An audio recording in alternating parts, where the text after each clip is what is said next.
I've been working on getting the front suspension right, but I have to reprint some things again. Here, what I have right now is the new mounts for the top suspension mount and also the bridge right here, and it is strong as hell. But at the same time, I mounted it the other way around because I wanted to lower the suspension mounting point to actually raise the entire car.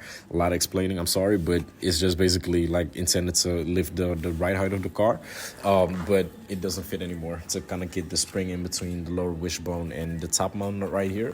So as you can see, it just kind of stretches beyond its point where I can connect like the top suspension wishbone to the upright.